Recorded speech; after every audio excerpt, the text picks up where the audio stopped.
The moment my stepmother stood to announce she was cutting me from the will, the lawyer just smiled, then clicked on a file labeled "If Veronica Speaks First." He left me a weapon she never knew existed, a clause, a password, and an appointment where the dead still keep perfect time. Tonight, my father's honor, our family fortune, and her freedom would be decided in a dark, wood-paneled room where every word leaves legal fingerprints. My name is Nora Bennett, and I've spent the last 15 years watching my stepmother erase me from my father's life. One calculated move at a time. Now, sitting in attorney Daniel Whitaker's conference room, I watched her attempt the final erasure. The recording device on the mahogany table blinked red in steady intervals, capturing every word as Veronica Voss rose from her leather chair. At 52, she still commanded attention's silver blonde hair swept into an elegant chignon, Hermès scarf draped precisely over her charcoal suit. Behind her, arranged like a human barricade, sat her sister Margaret and two cousins I'd met exactly twice in 15 years.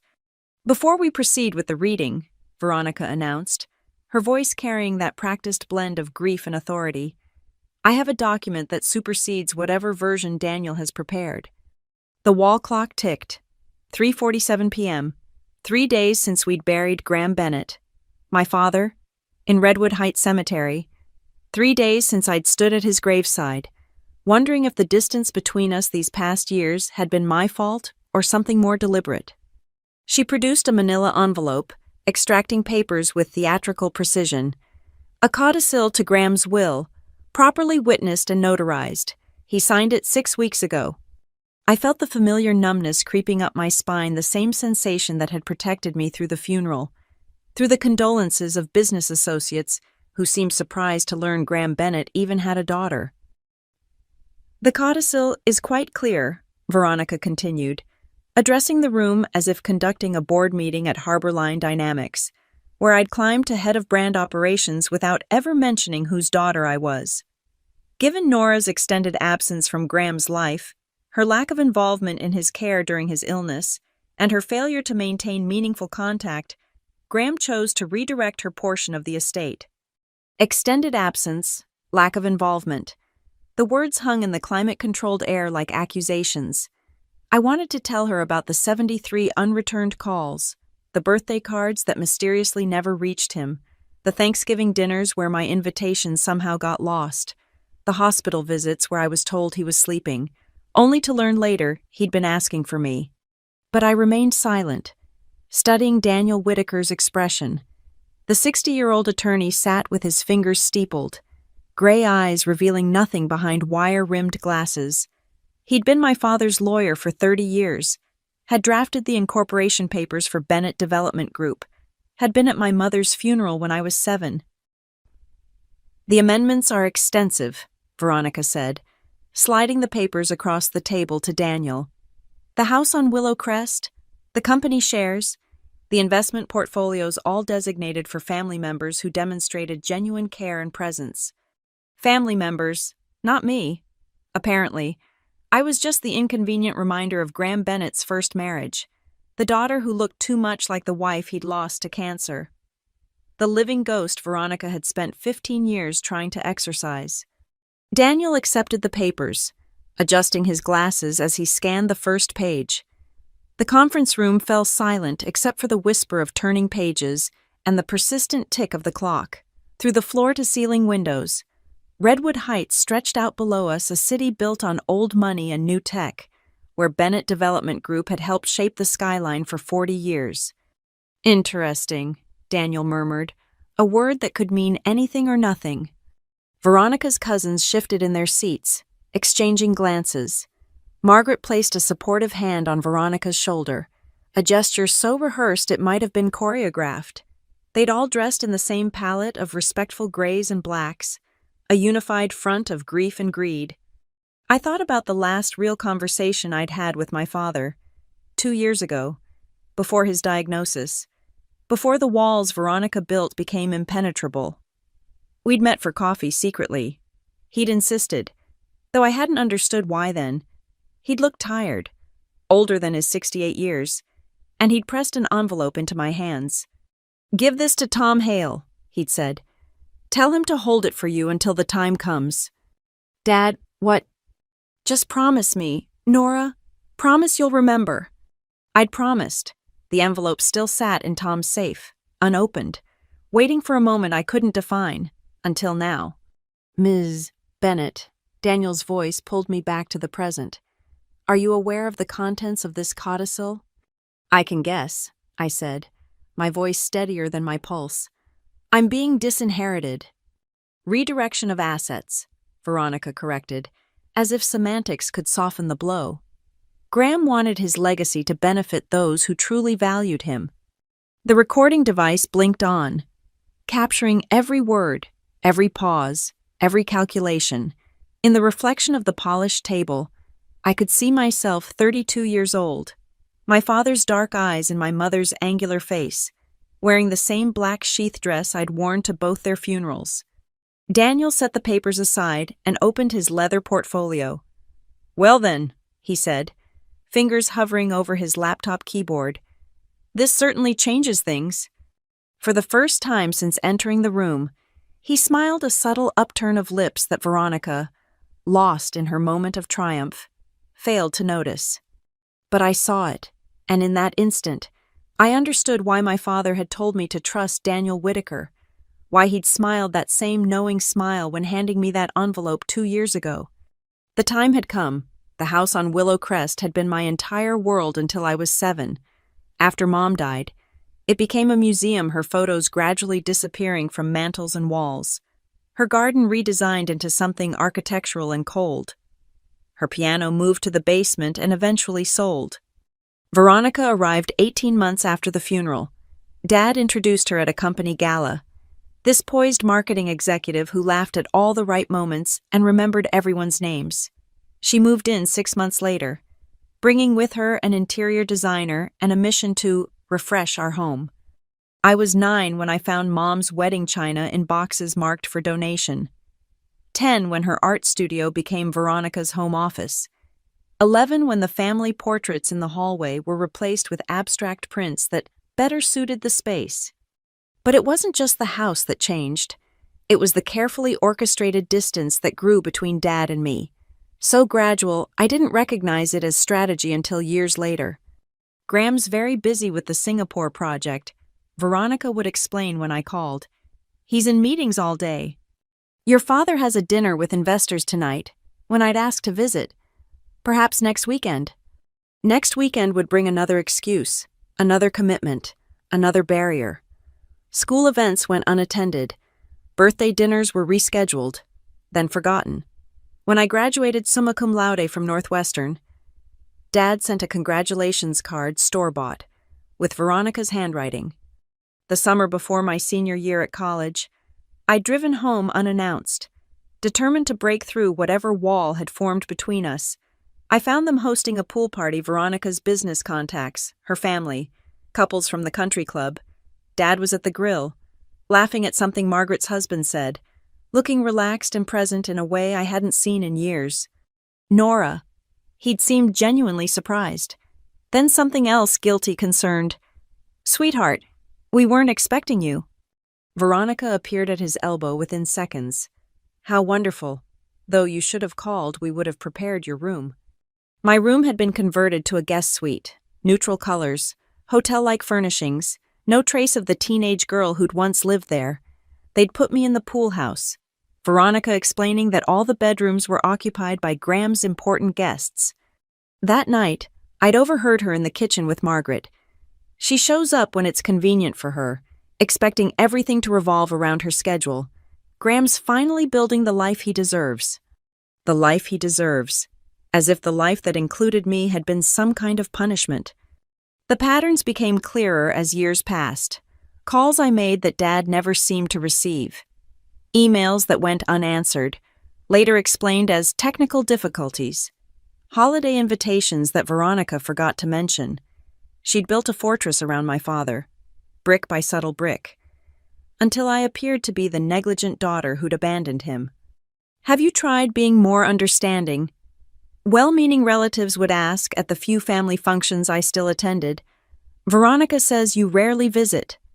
How could I explain that my visits were deflected, my calls screened, my attempts at connection filtered through Veronica's careful control? That scheduling a simple lunch with my father required navigating her assistant, her calendar, her permission. The worst part was the doubt she cultivated in me. Maybe I hadn't tried hard enough. Maybe I was being selfish, expecting him to make time. Maybe the distance was my fault, the price of pursuing my own career, of not being the daughter who stayed close to home and played by Veronica's rules. Even Tom Hale, Dad's closest friend and my godfather, had been pulled into her orbit.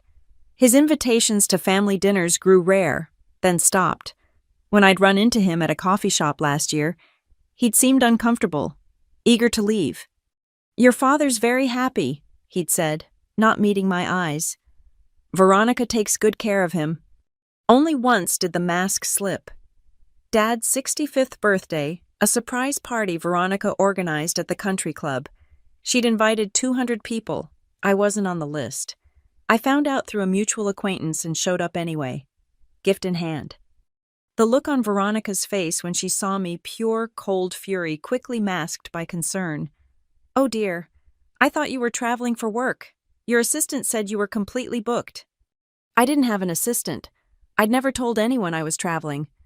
Dad had hugged me that night, held on a little too long, whispered, "I've missed you, sweetheart." But Veronica was there within moments, guiding him to other guests, important people, managing the narrative as always. The diagnosis came 2 years later, pancreatic cancer, aggressive and advanced. I learned about it not from family but from a Bennett development employee who assumed I knew. By the time I forced my way through Veronica's barriers to see him, he was already in treatment, already wrapped in her version of care that somehow never included visiting hours when I could come. "He needs rest," she'd say. "The doctors are very strict about limiting visitors. He had a bad night, perhaps tomorrow." The new medication makes him confused. It would upset him to see you like this. I saw him 4 times during his 8-month battle. 4 times. While Veronica's family maintained constant vigil, taking photos for social media that showed their devotion, their sacrifice, their love for a man they'd known for 15 years while his daughter remained inexplicably absent. Now, sitting in this conference room, watching Veronica orchestrate her final move, I understood the completeness of her victory. She hadn't just stolen my father, she'd made me complicit in my own erasure, turned my love into abandonment, my presence into absence. But there was still that envelope with Tom Hale, still Daniel's knowing smile, still the recording device blinking red, capturing every word of Veronica's carefully rehearsed performance. My father might be gone, but perhaps he'd left me one last gift, the truth, and the means to finally expose it. The call from Tom Hale came at 6 a.m. the morning after the will reading. I'd spent the night in my downtown apartment, staring at the ceiling, replaying Veronica's performance and Daniel's cryptic smile. "Nora, it's time," Tom said without preamble. "Meet me at my office in an hour. Bring nobody. Trust nobody except Daniel." The drive to Tom's law firm took me through empty streets still dark with pre-dawn shadows. He was waiting in his private office, looking older than his 70 years, but sharp-eyed behind his exhaustion. "Your father knew," he said, pushing a sealed envelope across his desk. "He knew everything." My hands trembled as I broke the seal. Inside, 3 pages of my father's handwriting still strong despite his illness, still unmistakably his. "My dearest Nora, if you're reading this, then Veronica has made her move, and I am gone. Please forgive me for the years of distance, for the pain I allowed her to cause. I need you to understand I knew about the blocked calls, the deleted messages, the lies about your absence. I knew, and I let it happen. Not because I didn't love you, because I loved you too much to let her destroy you the way she was destroying me." The words blurred. I blinked hard, forced myself to continue. By the time I understood what Veronica truly was, she had already positioned herself too deeply into my life, my business, my finances. She had evidence of irregularities in the company things done years ago. Minor infractions that she'd documented and could spin into scandals. She controlled access to medication I needed. She isolated me from everyone who might have helped. But I am not a fool, and I did not survive 40 years in business without learning how to plan. If Veronica has presented a codicil cutting you from my will, know this, it is worthless. Here's what I've actually done. 1. 4 months before my death, I executed a pour-over will that supersedes all previous versions. Daniel has the original. Everything flows into the Bennett Legacy Trust, where you are the primary beneficiary. Kiaras. 2. The Bennett Legacy Trust contains an ironclad no-contest clause. Anyone who challenges its distributions forfeits their share entirely. Veronica believes she's getting 30%. If she contests, she gets nothing. 3.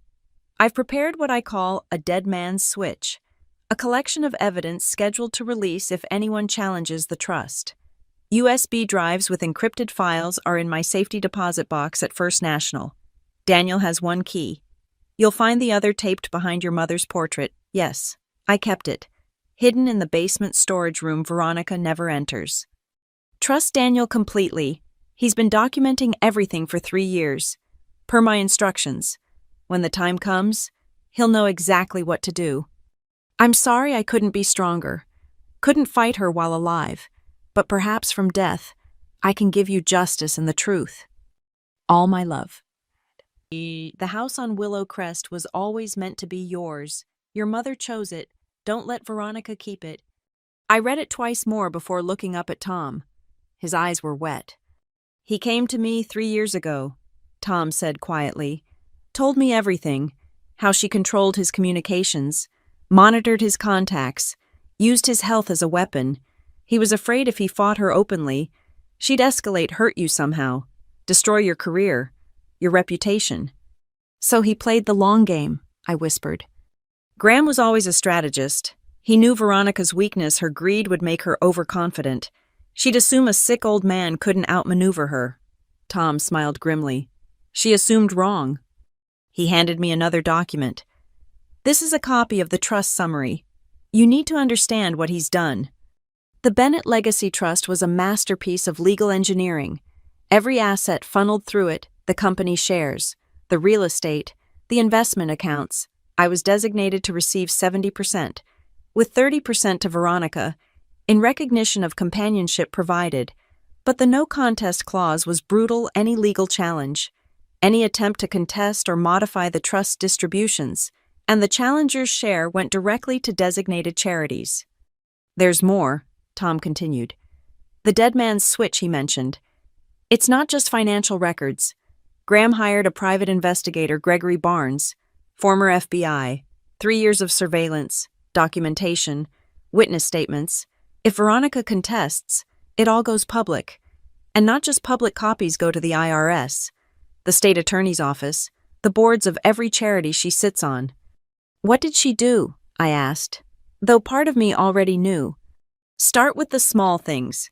Redirecting his mail, filtering his calls, federal crimes. Technically. Then there's the medication manipulation, financial elder abuse, forgery. Gregory has evidence of her meeting with Joseph Mercer. I recognize the name, a disgraced accountant who'd been caught embezzling from another development firm. She was building a case to take over the company, Tom explained. Claiming Graham was mentally incompetent, the meetings with Mercer were about creating financial irregularities she could discover and use to force a conservatorship. The full scope of my father's counter-strategy was staggering. He'd let Veronica believe she was winning while building an elaborate trap around her. Every move she made had been documented, every crime cataloged, every lie recorded. Why didn't he just divorce her? I asked. He tried, early on. She threatened to destroy you, said she had connections at Harborline, could make sure you were blacklisted in the industry. She showed him how easily she could manipulate your professional reputation. Tom's jaw tightened. Graham loved you more than his own life. He chose to protect you the only way he could. I stood, paced to the window. Dawn was breaking over Redwood Heights, painting the sky in shades of gray and gold. Somewhere out there, Veronica was probably celebrating her victory, planning how to dispose of my father's assets. "What do I do now?" I asked. "Go to the bank, get the USB drive and the original trust documents. Then we wait for Daniel to spring the trap." Tom joined me at the window. "Your father wrote one more thing, a letter to be read only if Veronica contests. He called it his ethical will, explaining everything to the board, to the employees, to the community. He wanted them to know who he really was, and who she really was." I thought about the recording device in Daniel's conference room, blinking red as Veronica presented her fraudulent codicil, about Daniel's smile as he said, "This certainly changes things." My father had been gone for less than a week, but his plan was very much alive. He'd given me 3 keys, a pour-over will Veronica didn't know existed, a trust she couldn't challenge without losing everything, and evidence that would destroy her if she tried.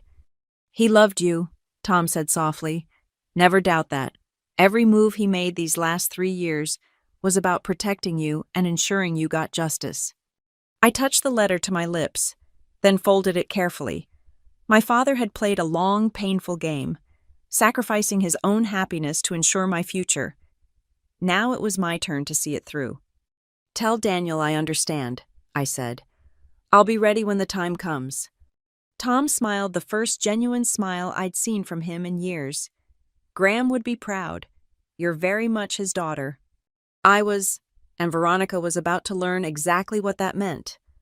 The second meeting at Daniel Whitaker's office was scheduled for 2 p.m., exactly 1 week after Veronica's dramatic performance. This time, I arrived early, watching from the lobby as her Mercedes pulled into the parking garage, followed by a black Lexus carrying her legal team. She'd brought Jeffrey Cole, her personal attorney, a man known for aggressive litigation and flexible ethics. The sight of him confirmed what Daniel had predicted: Veronica wasn't going down without a fight. In the conference room, the same recording device blinked red on the mahogany table. Daniel sat at the head, flanked by 2 associates I hadn't met before. I took my seat across from Veronica, noting how she'd positioned her entourage: Cole on her right, Margaret on her left, cousins behind her like foot soldiers. "Thank you all for coming," Daniel began, his tone professionally neutral. "As executor of Graham Bennett's estate, I need to address the codicil presented last week." Cole leaned forward. "My client's position is clear. The codicil is valid and supersedes any previous arrangements." Daniel nodded slowly, pulling out a manila folder. "I've had our forensic document examiner review the codicil. There are some interesting findings." He slid a report across the table. I caught Veronica's micro-expression, a flicker of uncertainty quickly suppressed. "First," Daniel continued, "the signature date. According to this codicil, Graham signed it on March 15th. However, hospital records show he was under general anesthesia that day for a procedure. Rather difficult to sign legal documents while unconscious." Cole's face reddened. "There must be a clerical error." "Perhaps, but there's also the matter of the notary seal." Daniel produced a magnified image. "The notary public listed Sandra Williams. Her commission expired in January. 2 months before this was allegedly notarized." Veronica's composed mask began to crack. "These are technicalities.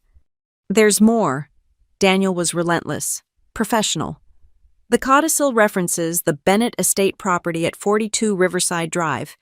Graham sold that property in 2019, rather odd to bequeath something he no longer owned." "Most interesting," Daniel continued, pulling out another document, "is the forensic analysis of the paper and ink, the watermark on this paper. It's from a batch manufactured in April after Graham's death." The room fell silent. Cole shuffled through papers, searching for a defense that didn't exist. "But let's set aside these discrepancies," Daniel said smoothly. "The real issue is that this codicil, even if it were genuine, would be irrelevant. Graham executed a new will on January 10th, properly witnessed by myself and 2 associates, video recorded, and filed with the court." He opened his laptop, fingers flying across the keyboard. "Before we proceed to the actual will reading, there's a scheduled item Graham insisted upon. He called it his contingency protocol. If anyone presented a competing claim to his estate, which Ms. Voss has done, we're instructed to play recording number 14. Veronica straightened. This is ridiculous theatrical. Daniel clicked play. Veronica's voice filled the room, crystal clear. Jeffrey, I need you to draft something ironclad. If the old man doesn't sign it voluntarily, we'll need to be creative. Cole's response. Veronica, I have to advise. I don't pay you for advisories. I pay you for results. That little bitch isn't getting a penny of Graham's money. I've worked too hard, put up with too much. Delete this call from your records. Daniel paused the recording. There are 47 more files.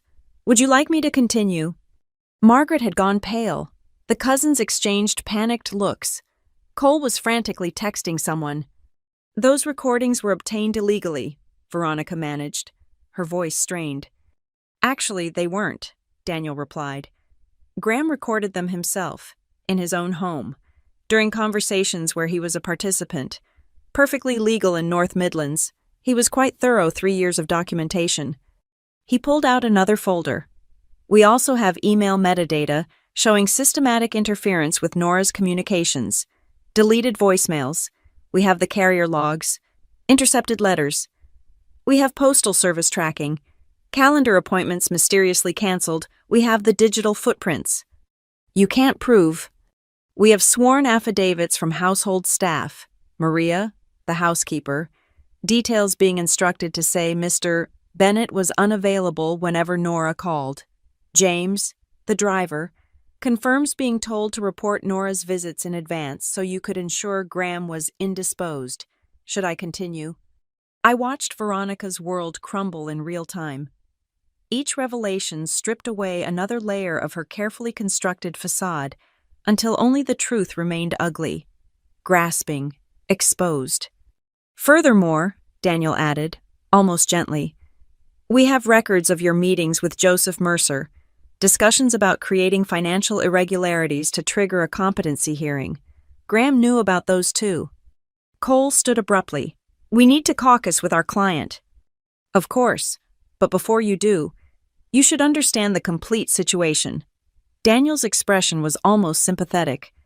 Graham's actual will leaves 30% of his estate to Ms. Voss, a generous provision considering the circumstances. However, it includes a comprehensive no-contest clause, any legal challenge, any attempt to dispute or modify the will's provisions, and that 30% is forfeit. That's coercion, Cole sputtered. That's estate planning, Daniel corrected.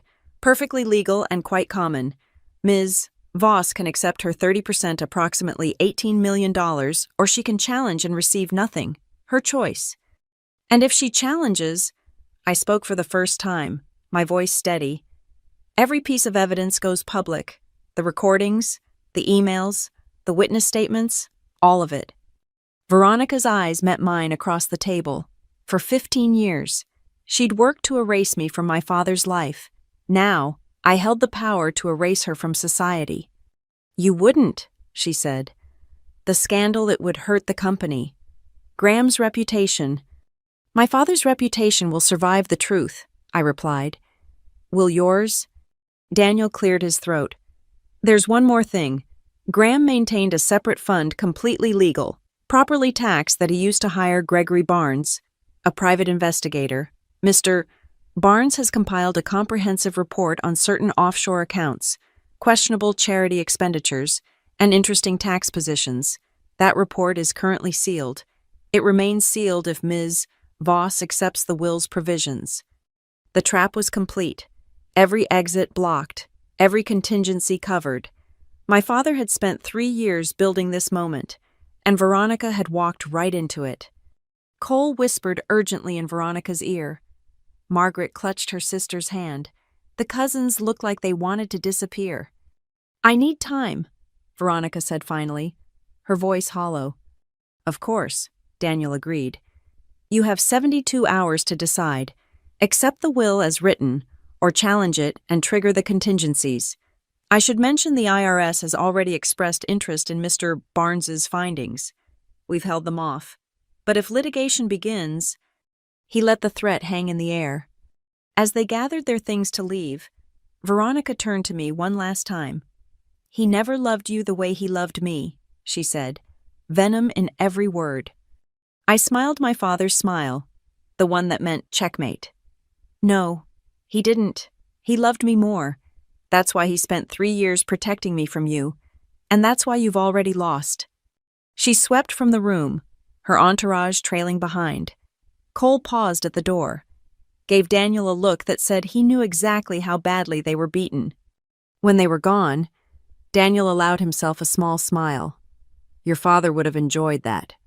"He did enjoy it," I corrected, thinking of all the planning, all the preparation, all the love that had gone into this moment. Every move, every counter-move, he saw it all coming. The recording device continued to blink, capturing the victory my father had orchestrated from beyond the grave. Veronica had 72 hours to decide, but we all knew what she would choose. $18 million in silence, or nothing, and public destruction. For someone who'd spent 15 years valuing money and status above all else, it wasn't really a choice at all. Daniel's fingers hovered over his laptop keyboard as we waited for the others to settle.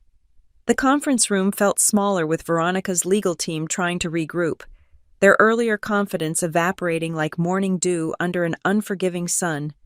"Before we proceed further," Daniel said, his voice cutting through the whispered consultations, "I should clarify something about the recordings. Mr. Bennett was quite specific about their use." He clicked on a folder labeled with today's date. Inside, dozens of audio files appeared, each meticulously named and time-stamped. But one stood out. "If Veronica speaks first, play immediately." Graham anticipated various scenarios, Daniel continued. He created specific protocols for each. When Ms.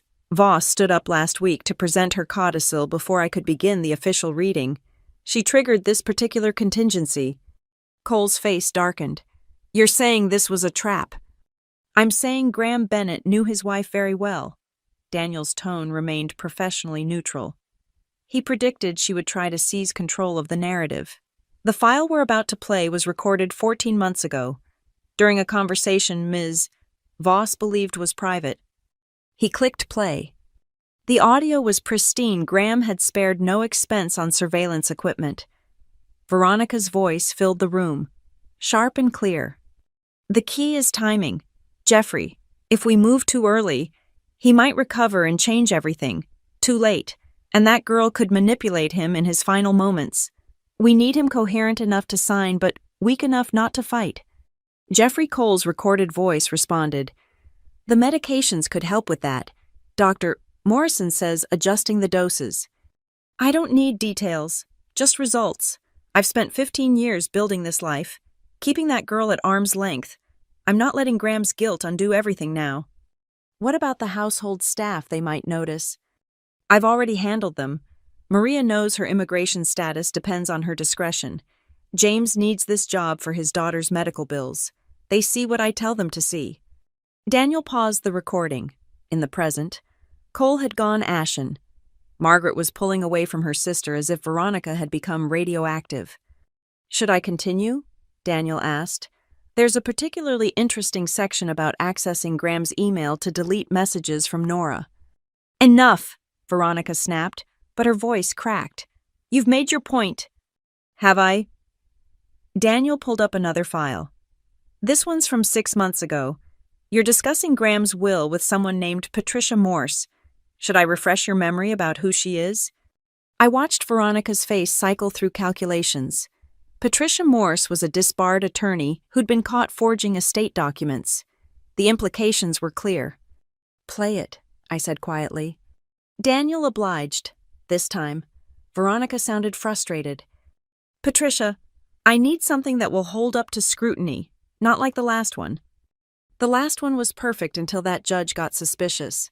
This time, we'll use the notary I suggested. She owes me. I don't care who owes who. I care about results.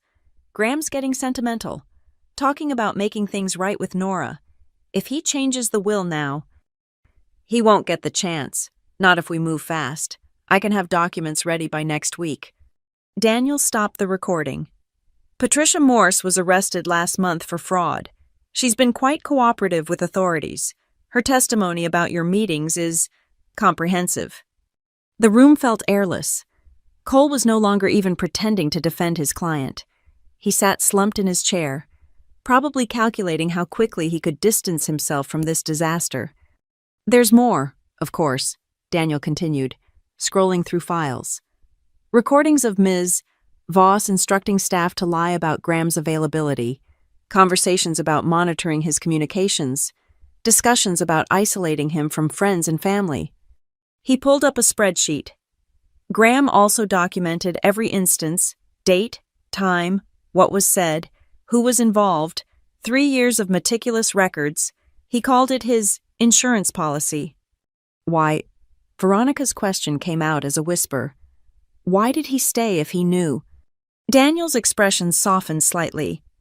He explained that in a video message. Would you like to see it?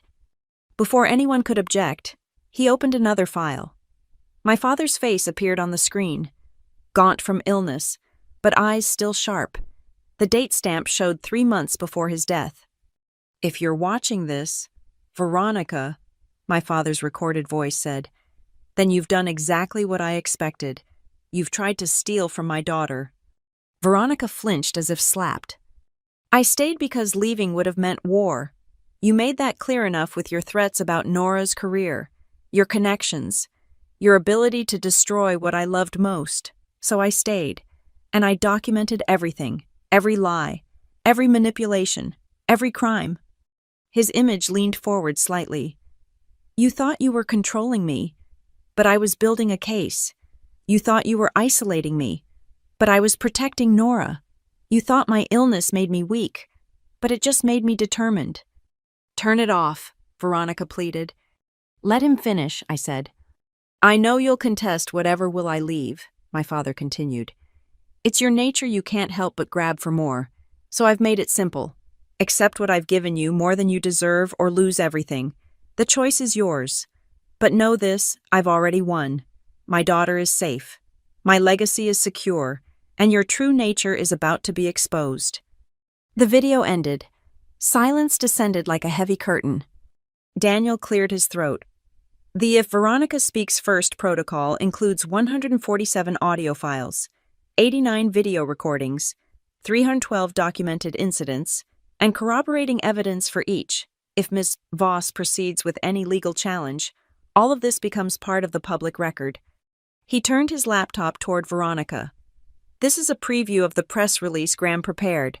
It includes links to a website containing all non-privileged evidence. The domain is already registered. The site built and ready, 1 click, and it goes live. I read the headline over Veronica's shoulder. Bennett Development founder documents years of elder abuse, a final testament to truth. You're bluffing, Veronica said weakly. Graham Bennett never bluffed, Daniel replied. He prepared for every contingency, including this one. He pulled out a tablet, showing a timer counting down. The website is set to go live automatically in 71 hours and 43 minutes. I can stop it with a code. A code I'll enter only when Ms. Voss signs acceptance of the will as written. This is extortion, Cole finally managed. This is consequence, I corrected. 15 years of consequences, delivered all at once. Margaret stood abruptly. Veronica, take the money. Take it and run. Shut up, Veronica snarled. But the fight was leaving her. She looked older suddenly, the careful polish cracking to reveal something desperate underneath. 30% of Graham Bennett's estate is approximately $18 million, Daniel said. Enough for a comfortable life anywhere. The alternative is public humiliation, potential criminal charges, and financial ruin. As your attorney should have told you, no contest clauses are strictly enforced in North Midlands. Cole found his voice. We need to review everything, all the recordings, all the documentation. Of course, Daniel smiled. I've prepared copies, all 47 hours of audio, 16 hours of video, and roughly 3,000 pages of documentation. Should keep you busy for the next 71 hours.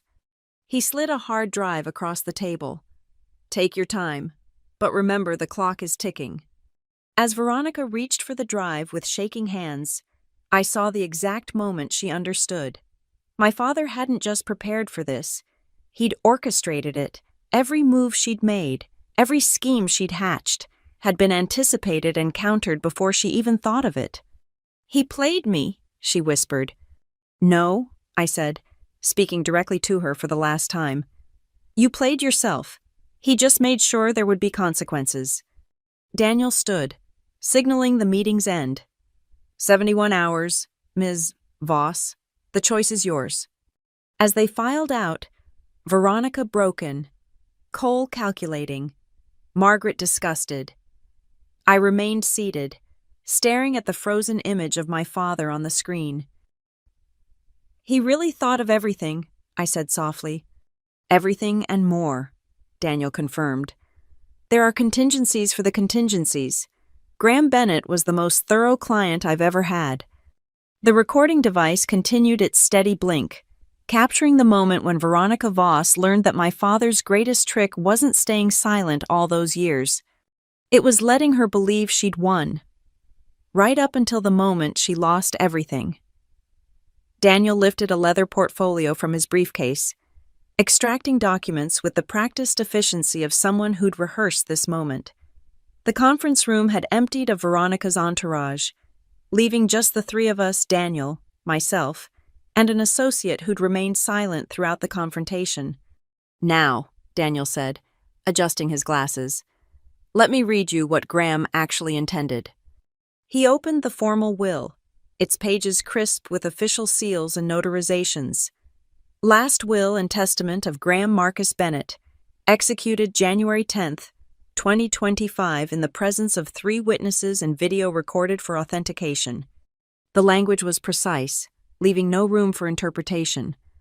"I direct that all assets not specifically distributed below shall pour over into the Bennett Legacy Trust, established on the same date as this will. The house at 17 Willow Crest," Daniel continued, "is specifically bequeathed to my daughter, Nora Elizabeth Bennett, along with all contents, free and clear of any liens or encumbrances." I felt my throat tighten. He'd kept Mom's portrait after all. "Now, the Bennett Legacy Trust."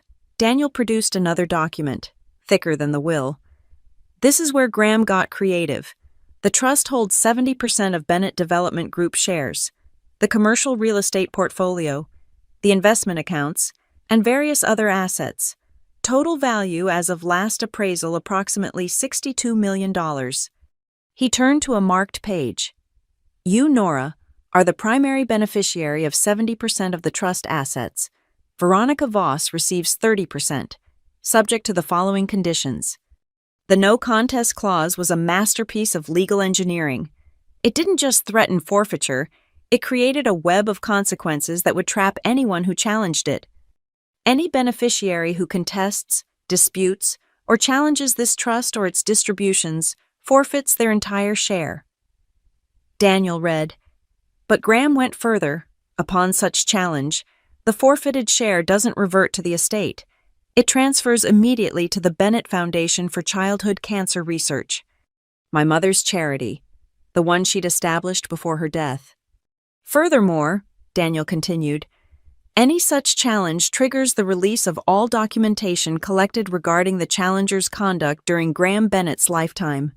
This documentation shall be provided to relevant authorities, media outlets, and professional organizations." "He weaponized charity," I murmured, almost admiring the elegance. "There's more. The trust includes specific provisions about the evidence collected. Graham established what he called the Sunshine Protocol. If anyone challenges the trust, all evidence becomes public domain available to journalists, prosecutors, anyone who wants it. But if the trust distributions are accepted, the evidence remains sealed forever."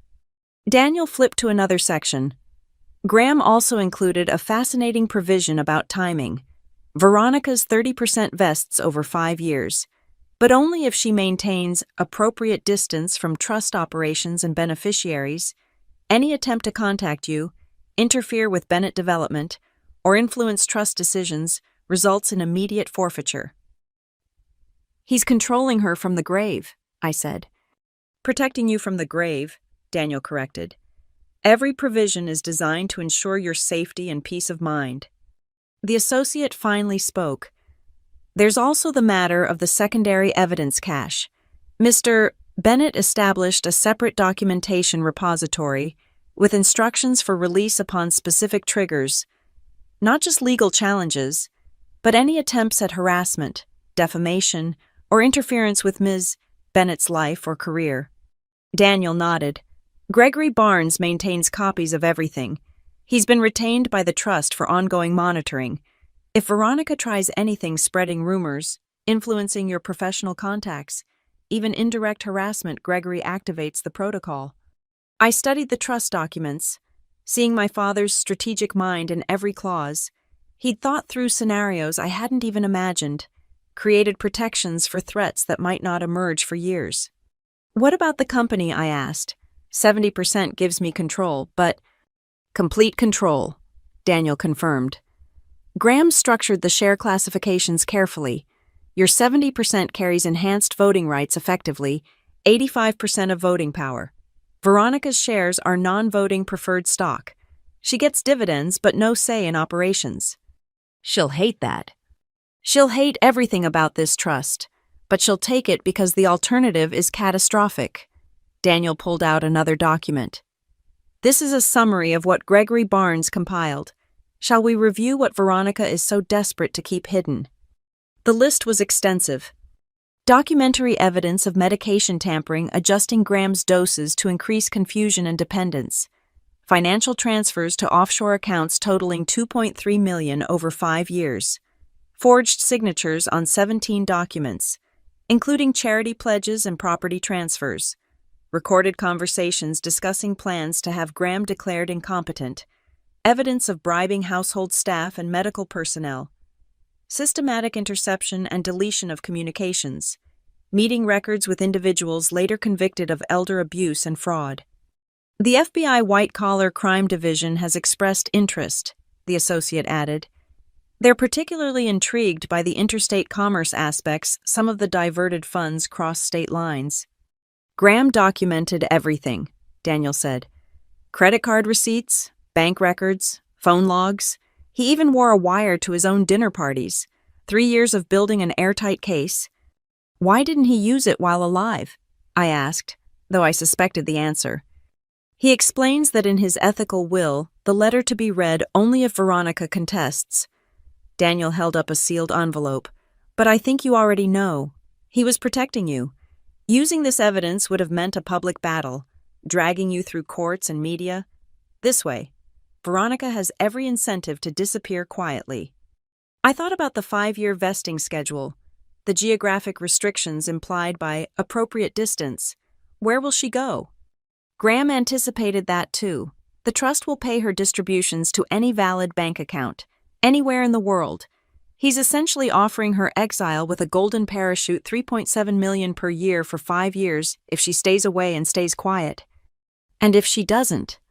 Then Gregory Barnes has standing orders to release everything. The trust will pursue criminal charges, civil suits, and public exposure. Graham called it mutually assured destruction with a strong incentive for peace.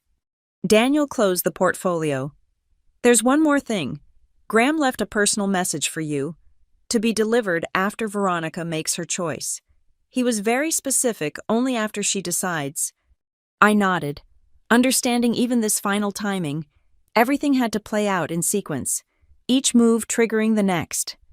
The Bennett Development Board meets next month, Daniel noted. With your shares, you'll have full control.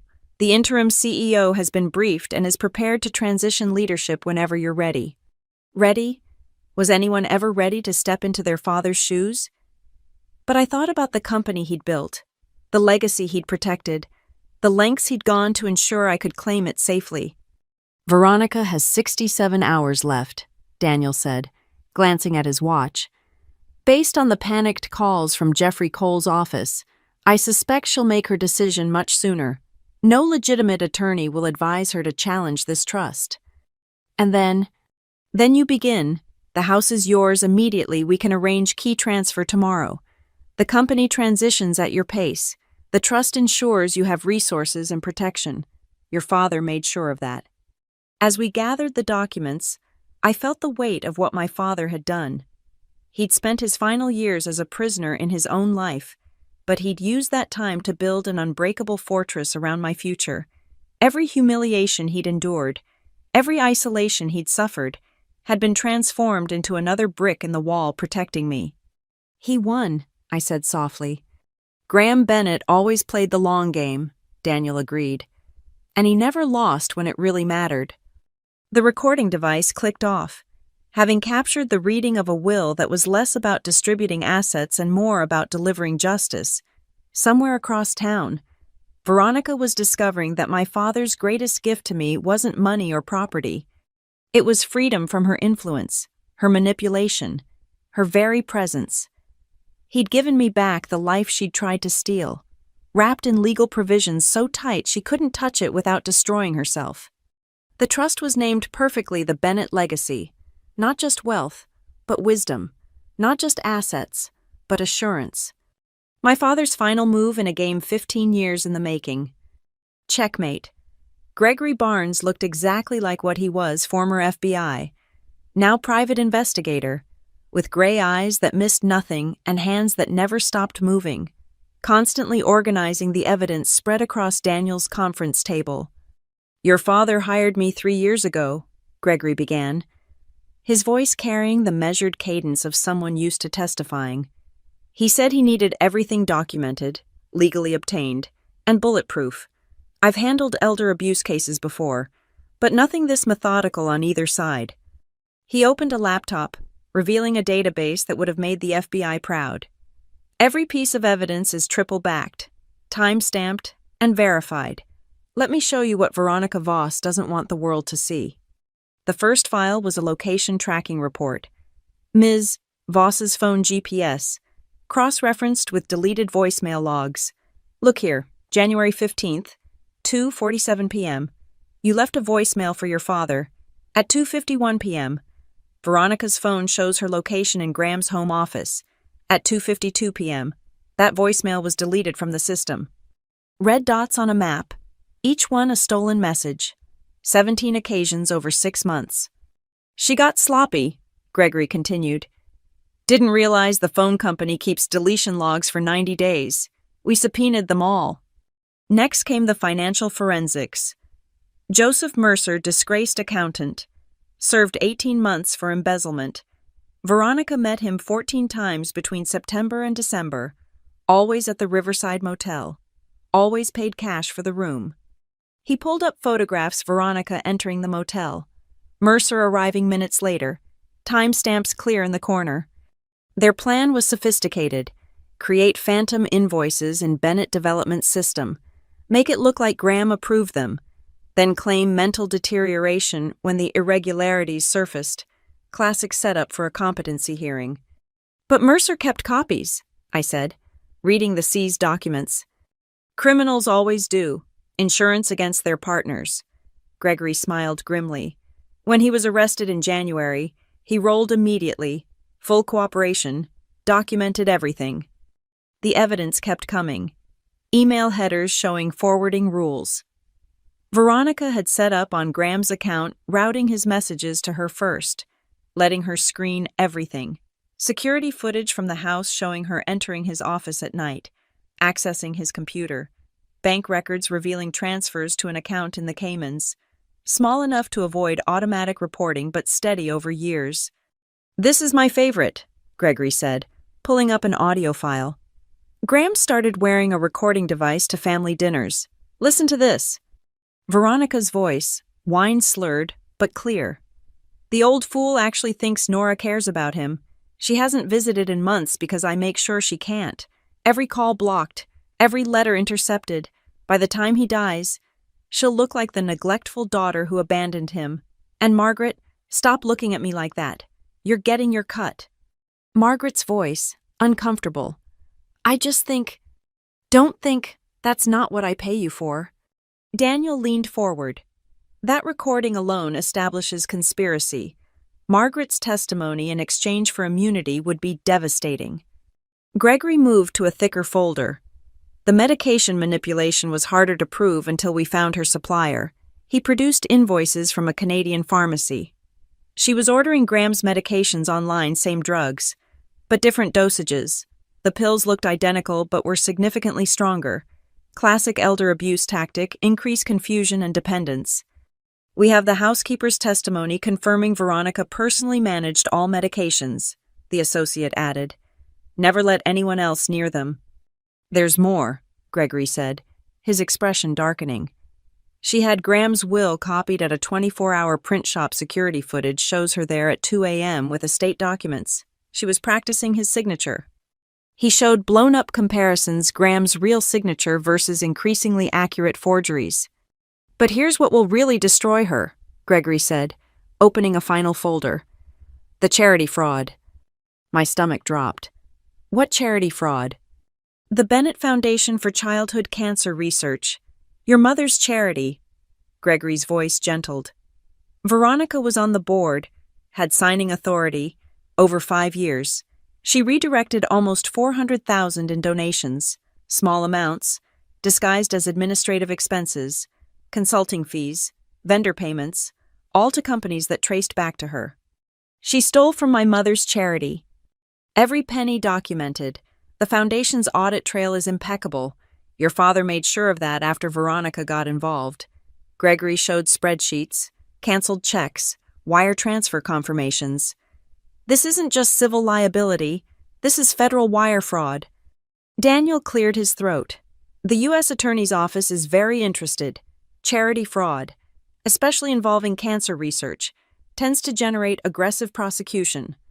I stared at the evidence, overwhelming in its scope and detail. Phone records, emails, financial transfers, recorded conversations, video surveillance, witness testimony, 3 years of my father building an airtight case while pretending to be a weak old man under her control. How, I asked, how did he manage all this while sick? Gregory smiled with genuine admiration. Graham Bennett was brilliant. He played helpless during the day, then worked with me at night, had a secure phone she didn't know about, a laptop hidden in the garage, meetings disguised as medical appointments. Even when the cancer got bad, he never stopped gathering evidence. He wore a wire to his own anniversary party, Daniel added. Recorded Veronica telling her sister about the insurance policy she was building, the forged codicil. Gregory pulled up one final document. This is the crown jewel, Graham's journal, updated daily for 3 years. His contemporaneous record of everything, dates, times, conversations, his state of mind, in his own handwriting, notarized weekly by Daniel. Any court would find it devastatingly credible. I picked up the journal, reading random entries. March 3rd, Veronica deleted 7 voicemails from Nora today. I heard them first on my hidden phone. My daughter loves me. She's never stopped trying. May 18th. Overhead V, telling Margaret that once I'm gone, she'll clean house at the company. She has a list of people to fire all my loyalists. August 22nd. Increased my medication again. Vision blurry, hands shaking. She says it's the cancer. It's not. December 1st. Nora came by. V sent her away. Told her I was sleeping. I was at the window. Saw my baby girl crying in her car. Soon. Sweetheart, Daddy's almost done building your fortress. The journal blurred through my tears. Everything is admissible, Daniel said quietly. Gregory maintained chain of custody, proper documentation. If Veronica challenges the will, this all becomes public record. The FBI gets copies. The IRS gets interested. The state attorney files charges. The media has a field day. And if she doesn't challenge, then it stays sealed forever. Graham was offering her a choice: take the money and run, or fight and be destroyed. He knew her greed would win. Gregory began packing the evidence back into boxes. Your father gave me one last instruction. If Veronica accepts the deal, I'm to maintain surveillance for 5 years, the vesting period. Any attempt to contact you, interfere with your life, or return to North Midlands triggers immediate release of everything. He thought of everything, I said. Not everything, Gregory corrected. He couldn't protect you from the pain of losing him, or the years Veronica stole, but he made sure she could never hurt you again. As they prepared to leave, Gregory handed me a card. My retainer is paid for 5 years. If she so much as sends you a birthday card, call me. Your father's orders were explicit total protection, whatever it takes. Thank you, I managed. Don't thank me. Thank your father. In 30 years of investigation work, I've never seen anyone play such a long game. He turned his own abuse into your shield. After they left, I sat alone with the boxes of evidence. 62 hours remained on Veronica's clock, but we all knew her decision. The evidence was too damning. The consequences too severe. She would take her 30% and disappear. My father had won, from his deathbed, fighting cancer and a woman who controlled his every move. He'd orchestrated perfect justice, not through violence or vengeance, but through patience, documentation, and the inexorable power of truth. Somewhere across town, Veronica was learning what Gregory Barnes had compiled. She was discovering that every crime leaves evidence, every lie creates a record, and every cruelty can be documented. Most of all, she was learning that Graham Bennett's love for his daughter was stronger than her greed, smarter than her schemes, and more enduring than her control. The evidence would stay sealed my father's final mercy, unless she was foolish enough to fight. The call came at 10 a.m. the next morning. Jeffrey Cole, speaking in the clipped tones of a lawyer who knew he was holding a losing hand. My client wishes to discuss terms, he said without preamble. The terms are non-negotiable, Daniel replied, his voice carrying through the speakerphone. 30%, the no contest clause, and complete separation from Ms. Bennett and Bennett Development Group. Ms. Voss has a counter-proposal. Of course she did, even facing complete destruction. Veronica couldn't resist trying to negotiate. 2 hours later, we were back in the conference room. Veronica looked like she'd aged 5 years overnight. Her perfect composure cracked, designer suit wrinkled, hands trembling slightly as she clutched her Hermes bag. 40%, she said without greeting, and I keep the house on Willow Crest. No, I said simply. That house was my home for 15 years. That house was my mother's. She chose it, decorated it, raised me in it. You were a guest who overstayed her welcome. Veronica's jaw tightened. 35%, and one of the commercial properties, the Riverside Complex. 30%, Daniel repeated. As specified in the trust, no amendments, no negotiations. This is robbery, Margaret interjected, apparently still supporting her sister despite everything. 15 years of marriage. 15 years of elder abuse, I corrected. Would you prefer we discuss the recordings where you acknowledge being paid for your cooperation? Margaret fell silent. Cole tried a different approach. The evidence Gregory Barnes compiled, some of it was obtained through questionable means. A good defense attorney could challenge. Try it, Daniel interrupted. Everything was legally obtained. Recorded conversations where Graham was a participant, financial records subpoenaed properly, witnesses who came forward voluntarily. Would you like to test it in court? The air in the room felt pressurized, like before a storm. Veronica's carefully constructed world was collapsing, and she was scrambling for any handhold. I could go to the media myself, she said desperately. Tell them how I was manipulated, taken advantage of by a sick old man. Who would believe you? I asked. The woman caught on tape discussing medication tampering stealing from a cancer charity. The evidence tells a very different story. Daniel pulled out a tablet. Speaking of stories, shall we review what happens if you refuse our terms? Gregory Barnes has prepared a comprehensive package for the media. The headline reads, Trophy Wife's Systematic Abuse of Dying Millionaire, a 3-year investigation. Catchy, don't you think? Veronica's hands clenched. You wouldn't. The scandal would hurt the company. Bennett Development survived the 2008 crisis and a dozen market downturns, I said. It will survive the truth about you. In fact, showing how my father protected the company even while dying might actually improve our reputation. 53 hours remain, Daniel noted. Every moment you waste arguing reduces your options. Accept the 30%, sign the agreements, and leave with some dignity, or fight and lose everything. Cole whispered urgently in Veronica's ear. She shook her head, whispered back. The negotiation between lawyer and client played out in hisses and sharp gestures. Finally, Cole straightened. We need certain assurances, the sealed evidence. How do we know it won't be released anyway? Daniel produced a legal document. The trust agreement includes strict confidentiality provisions. All evidence remains sealed as long as Ms. Voss complies with the terms. Any violation by the trust results in significant financial penalties and potential litigation. And what constitutes compliance? Cole asked. Simple. Take the money. Stay away from Ms. Bennett. No contact, no interference, no attempts to influence her life or business. Geographic restriction of 500 miles from North Midlands for the first 2 years, 100 miles thereafter. That's exile, Veronica spat. That's freedom, I corrected. Freedom from prosecution. 3.7 million per year for 5 years. Most people would call that winning the lottery. I want it all at once, lump sum. Impossible, Daniel said.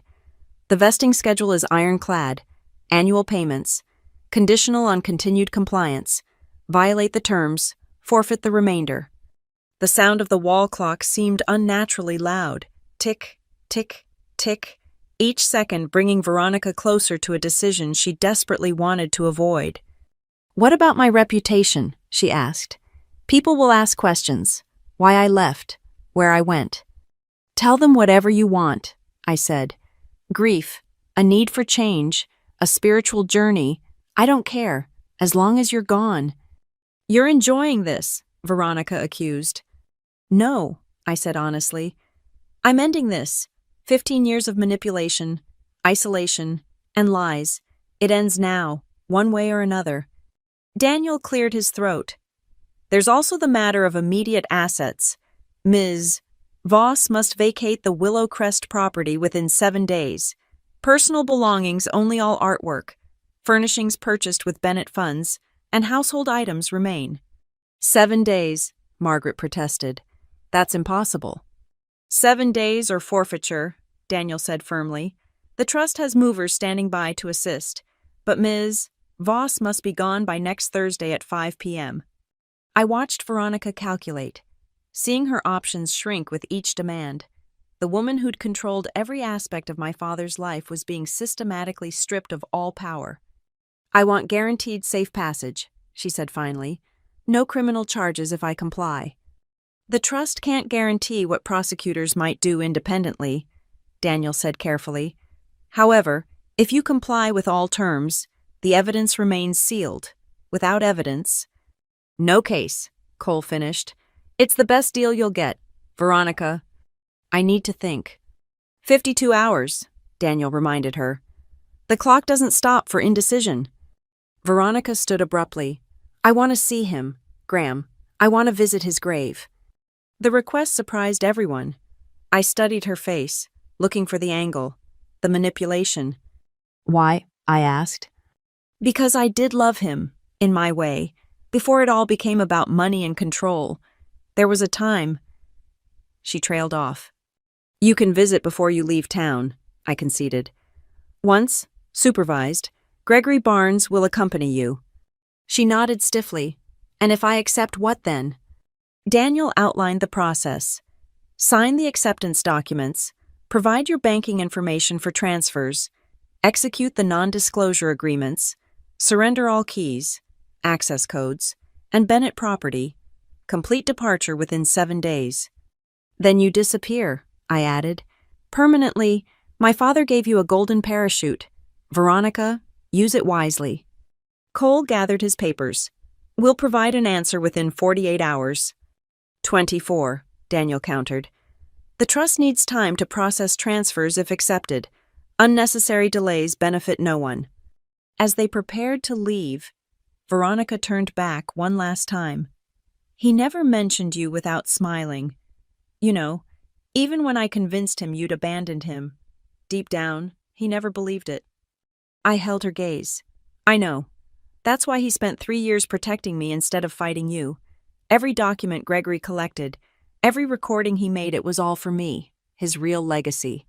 She left without another word, Margaret trailing behind, Cole already on his phone, presumably arranging emergency meetings. When they were gone, Daniel allowed himself a small smile. She'll take it. No competent attorney would advise otherwise. 24 hours, I repeated. Or less.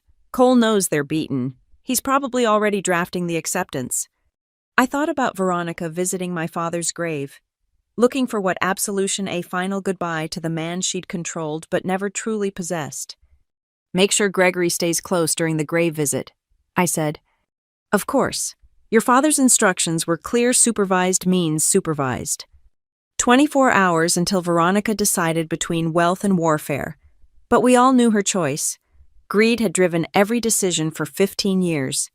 Now greed would drive her away, paid in installments, contingent on staying gone. My father's final manipulation, using Veronica's own nature against her. The conference room fell quiet, except for the persistent clock and the hum of fluorescent lights. Somewhere across town, Veronica was learning what my father had known all along. In the end, everyone chooses according to their nature. And Veronica's nature was to take the money and run. The acceptance came 18 hours later, delivered with all the enthusiasm of a surrender document. Cole's voice through Daniel's speakerphone was professionally neutral, but I could hear the defeat underneath. Ms. Voss accepts the terms as specified, he said. We'll need the formal documents prepared for signature. Already done, Daniel replied.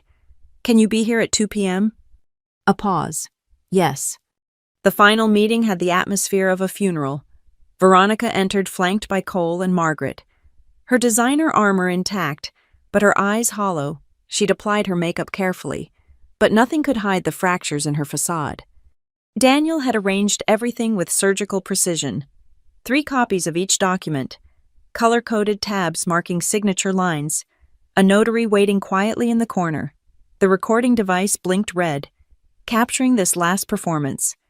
Before we proceed, Daniel said, there's one additional item, per Graham's instructions. If Ms.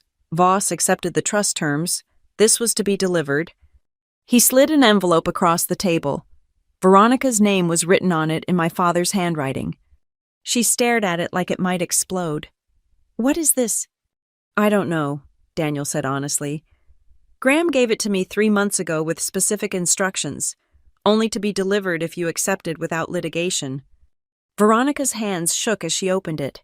I watched her face change as she read surprise, anger, then something that might have been regret. Read it aloud, I said. She looked up sharply. It's private. Nothing between you and my father is private anymore. Read it. She cleared her throat, voice barely above a whisper. Veronica, if you're reading this, you've chosen wisdom over war. That tells me there's still some part of the woman I once cared for buried under the greed and manipulation. I won't pretend to forgive what you've done. The isolation from Nora, the theft from her mother's charity, the medications, these are unforgivable. But I understand why you did it. You were afraid of being poor again, afraid of losing control, afraid of being abandoned as you abandoned others. The trust provides for you generously, more than you deserve, but less than you wanted. Use it to find whatever peace someone like you can find. But know this, I documented everything not just to protect Nora, but to ensure you could never hurt anyone else the way you hurt us. My investigators will watch you for the rest of your life. Any attempt to remarry into wealth, to ingratiate yourself with another vulnerable family, will trigger release of everything. Consider this my final gift, forcing you to live honestly, perhaps for the first time. You wanted my money. You've got some of it. You wanted my life. You stole years of it. But you never got what mattered: my love for my daughter, my memories of my first wife, my integrity. These were never yours to take. Leave, don't look back, and pray my daughter is more merciful than I would have been. Graham. The letter fluttered to the table. Veronica's careful composure finally cracked completely. He knew, she said to no one. All those years, he knew everything. Sign the documents, Daniel said quietly. It's time to end this. What followed was methodical. Veronica's signature on acceptance forms, non-disclosure agreements, transfer authorizations, each document stamped by the notary, witnessed by Daniel's associates. The systematic dismantling of 15 years, reduced to ink on paper. The house keys, Daniel prompted when the signing was complete. Veronica removed a key ring from her purse, fingers lingering on them before sliding them across the table. The alarm code is being changed as we speak, Daniel interrupted. All access codes, passwords, and security protocols were updated this morning. My belongings. Movers will arrive tomorrow at 9 a.m. You may supervise but not participate. Personal clothing, jewelry gifted to you personally, toiletries, nothing purchased with Bennett funds, nothing of sentimental value to the family. The Mercedes. Leased through Bennett Development. Leave the keys. Each restriction further diminished her, stripping away the life she'd built on my father's destruction. By the end, she had millions promised but nothing left of the world she'd controlled. There's one more thing, Daniel said, producing a final envelope. If Ms. Voss refuses to open this, I'm instructed to open it myself and read it aloud. This time, Veronica didn't hesitate. She tore it open with something like desperation. As she read, her face went white. No, she breathed. What? Cole demanded, trying to read over her shoulder. She held the letter away from him, looking at me with genuine fear for the first time. You can't do this. I'm not doing anything, I said. What did he write? With trembling hands, she read. Final terms, non-negotiable. You will provide a full written confession of all crimes committed during our marriage. This confession will be sealed with the other evidence, released only if you violate the trust terms. Consider it your insurance policy and mine. You have 1 hour to decide. That's self-incrimination, Cole protested. I can't advise. It's sealed unless she violates the terms, Daniel pointed out. If she honors the agreement, it never sees light. And if she doesn't provide it, then the acceptance is void, and we proceed to litigation with all evidence released immediately. The room fell silent except for the air conditioning's hum. Veronica sat frozen, calculating. A written confession would be damning if released, but refusing meant certain destruction now. He thought of everything, she whispered again. 1 hour, Daniel said, checking his watch. I have a legal pad and pen ready. What followed was excruciating.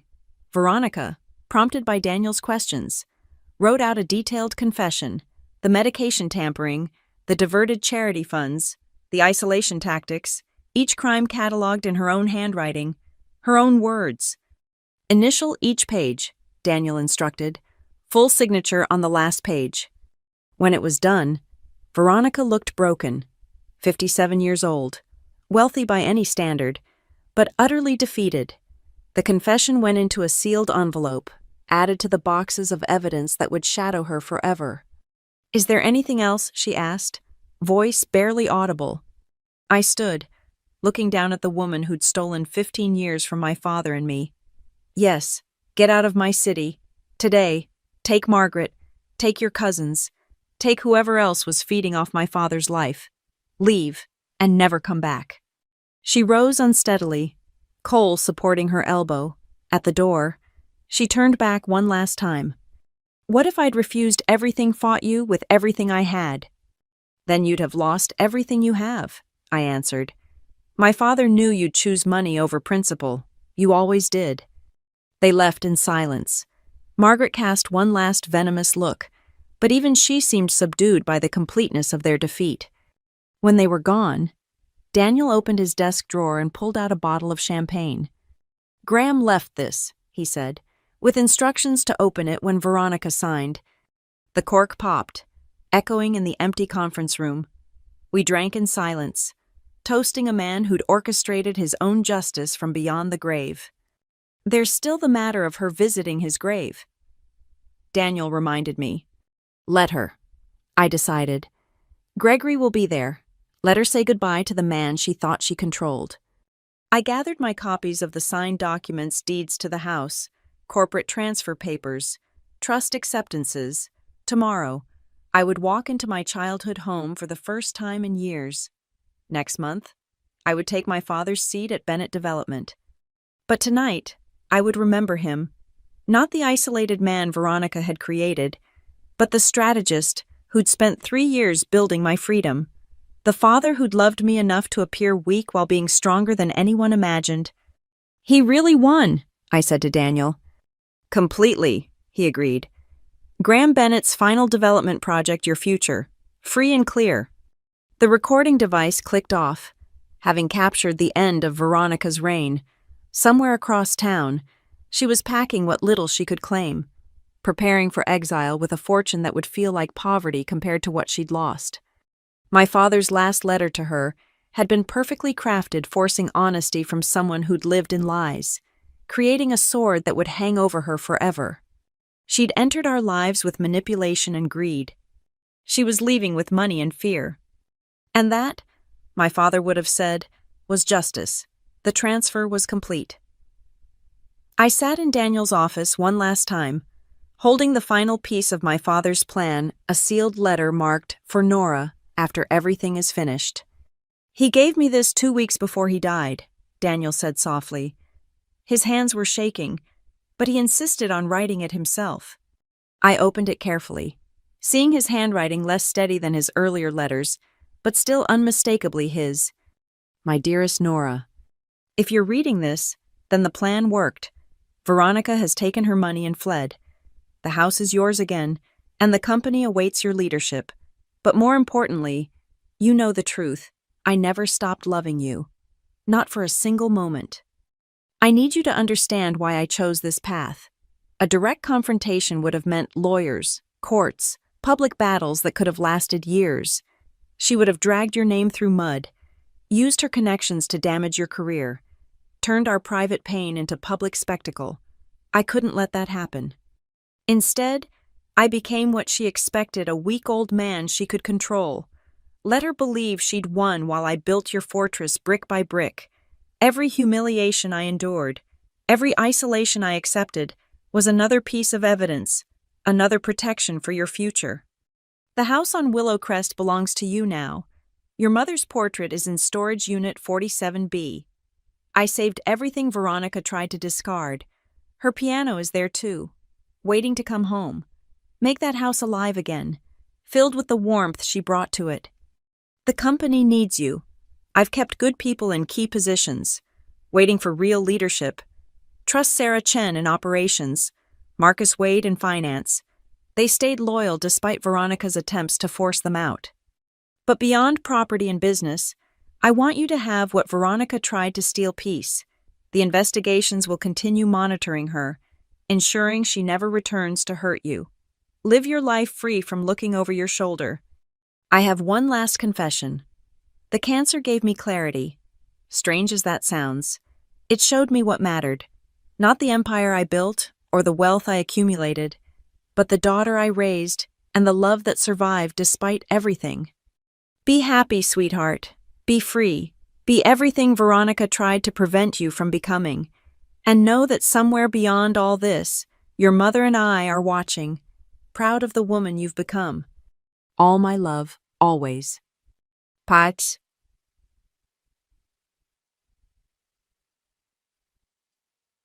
Check the basement workshop. I left one more surprise.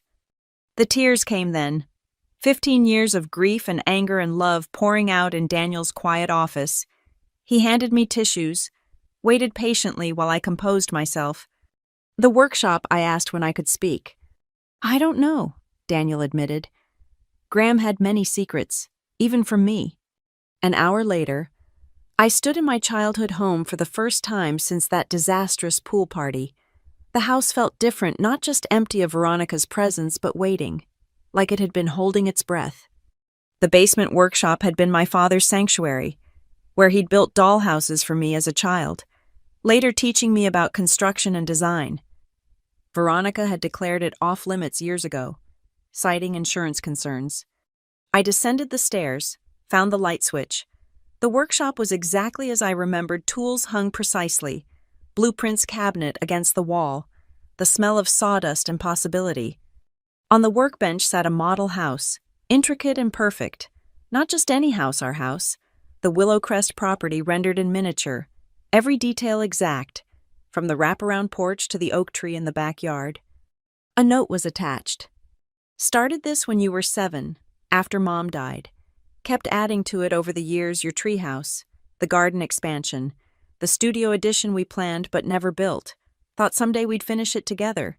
Maybe now we can, in a different way, build the life that was interrupted. Make it yours. I lifted the model carefully, seeing the thousands of hours worked into it. Hidden in the tiny rooms were more surprises, furniture that matched pieces from my childhood, a microscopic piano in the living room, family photos rendered in impossible detail. In the model's version of the workshop sat an even tinier model house, infinity reflected in miniature, dreams within dreams. I carried it upstairs, placed it on the mantel where Veronica's abstract art had held court. Tomorrow, movers would bring my mother's things home. Next week, I'd meet with the Bennett Development Board. Next month, I'd start the studio edition my father and I had dreamed about. But tonight, I walked through empty rooms full of possibility. In the kitchen, I found one wine glass, my mother's favorite crystal, hidden in the back of a cabinet. I poured wine, raised it to the empty air. To Graham Bennett, I said aloud, who lost every battle to win the war. My phone buzzed. A text from Gregory Barnes. Subject departed North Midlands via interstate. Tracking active. No issues to report. Veronica was gone. Her exile began now. Funded generously, but absolute. She'd have her millions, her distance, her life built on my father's final mercy, and hanging over her forever boxes of evidence, a written confession, the knowledge that one violation meant total destruction. I thought about her visiting his grave that morning, Gregory standing watch. What had she said to the stone that marked Graham Bennett? What final words passed between controller and controlled, manipulator and mastermind? It didn't matter. She was gone, and I was here. I climbed to my old room, found it stripped of personality but structurally unchanged. The window still looked out on the oak tree. The reading nook still caught afternoon light. Ghosts of posters remained on walls, shadows of the girl who'd lived here before Veronica's arrival. From here, I could see the city lights North Midlands spread below like a circuit board. Somewhere among those lights was Bennett Development, waiting for leadership. Somewhere was my apartment, soon to be vacated. Somewhere was the future my father had built with patience and pain. The will had been read, the trust was secure, the evidence was sealed. Veronica had her money and her banishment. The house was mine. The company was mine. The truth was mine. My father's final development project was complete. I pulled out my phone, opened my email, began typing. Tom.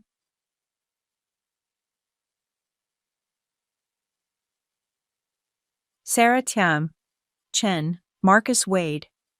Bennett Development. Senior staff. Subject, new leadership. This is Nora Bennett. I'll be taking my position as majority shareholder and CEO effective Monday. Staff meeting at 9 a.m. We have work to do. Send. Then another. Tom.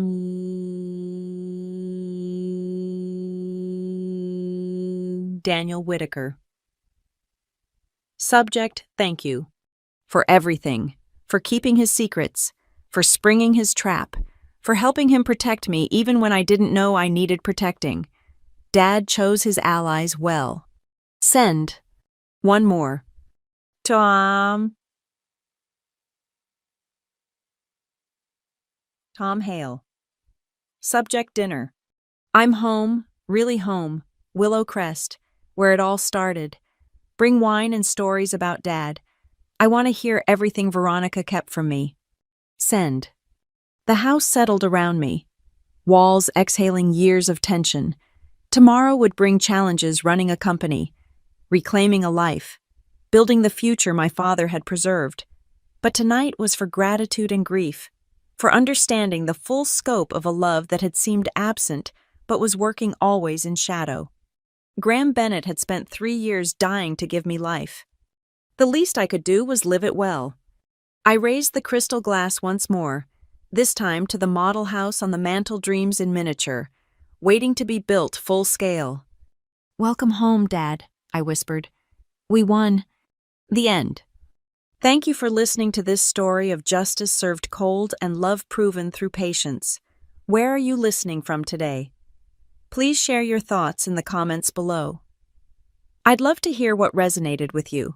If this story moved you, please subscribe to the channel and hit the like button. And if you really want to help others discover this tale of a father's ultimate protection, please hit that hype button to boost this video's reach.